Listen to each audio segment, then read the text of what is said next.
Let's start with the recognition that what the Department of Justice did with the release of even the limited number, and I say limited because there are about 3 million to go, pages or files in the Epstein case, is they've threatened the women who were abused by Epstein and his cohort of friends by making their names and bodies public.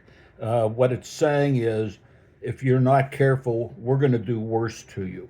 This is not just reliving the nightmare that they went through, but this is a direct threat to them, and don't think otherwise, because this is the way Trump operates. Every time he hears something he doesn't like, he threatens somebody with a lawsuit or physical punishment. So, going from there, what do we have with the Republican Party and some of the top people in it?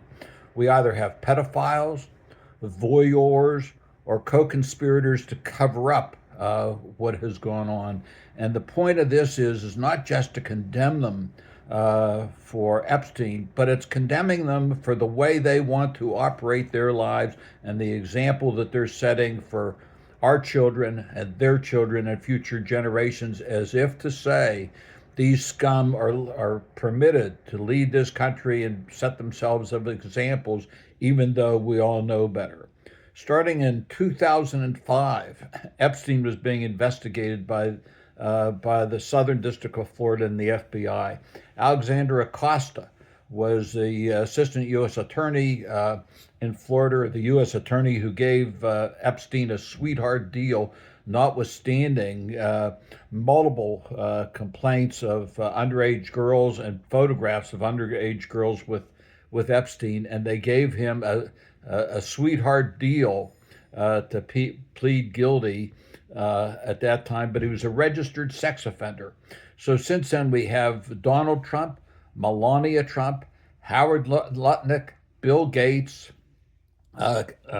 Leon Black, who's a noted private equity titan, Kevin. I think it's Kevin Warsh, who is or Warsh, who is being proposed as head of the Federal Reserve. Steve Bannon. If I didn't mention Howard Lutnick, I should have, who were throughout the Epstein files and having claimed that they knew nothing about it. I'm sorry, you can't convince me that a guy who's later being investigated for a massive international sex trafficking ring, and people were threw out there without the files they didn't know or suspect, but they chose to be with them.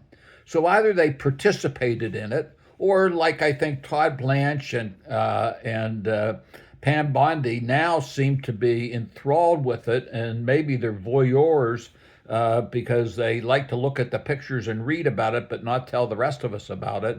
Or maybe they're just conspirators to cover up the depravity that's going on this, so that you're telling me that you would be with a predator like this for 10, 11, 12 years and not suspect anything?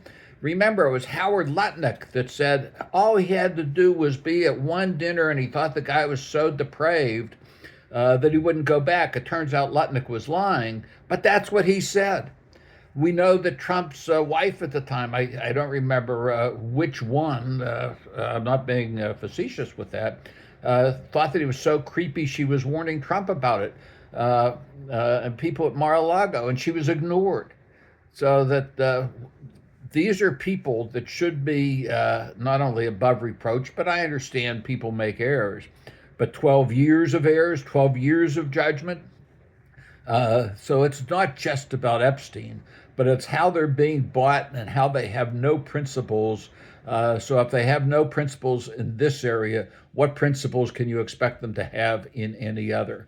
The final question is, are the people in the administration, are they there because they're being bought for their silence?